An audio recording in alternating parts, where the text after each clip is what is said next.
is turning against you just by fact of the matter, just by the ingredients of yourself and the other person. Things are going skew-if, not the way you would have planned. It's not deliberate, it's not on purpose, it's just the way that it's going. You see, when our soul and our spirit and our body connects and mixes with somebody else's, there's tremendous unseen exchanges that take place. And those unseen exchanges are ingredients that turn into psychological attributes. And those attributes, in some instances, or preferably most, are positive. But when those attributes turn negative, this is when relationships start to diminish, start to turn ugly. But we have devotion and faithfulness and loyalty which determine us to try and find a way to stay in it, to try and find answers to problems if we're aware enough. A lot of people don't bother looking for answers to the problems. They just leave themselves at the mercy of the way things might work out, even though they look dire. Other people turn to the use of alcohol, drugs and other substances to try and alleviate the reality being that things are going down the tubes, possibly because of themselves or somebody else, the person that they're with. But what we fail to realise is the mix, the ingredients of each other form something. There's a formation, a spiritual, soulish formation, and sometimes that formation can work well for one of the people and be bad for the other,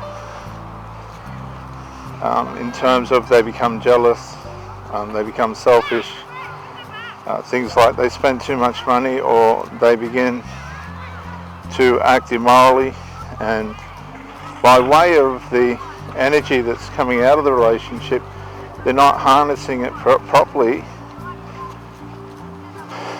and they're using it for things that are going to be detrimental to the relationship. And we try and find answers to these things, but what we don't realise is it's happening on the run. And unless we can navigate these manifestations, these negative and positive manifestations, then we're going to miss what it's like to truly be an adult. And part of being an adult is to be able to interpret and manage these real-time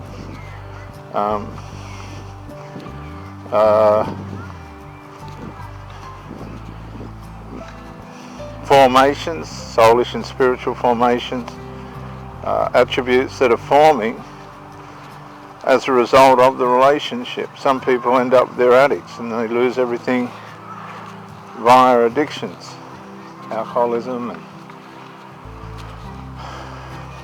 other things like that.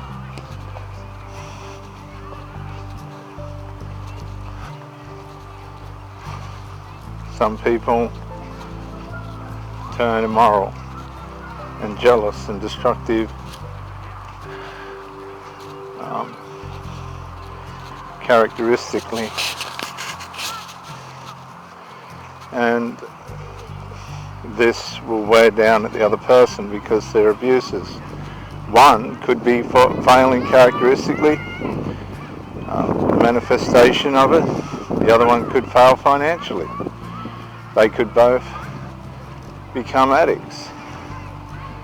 There's a lot of ways in which these things turn on the relationship, but they're turning on the relationship as the relationships develops, because it's the combination of the two people.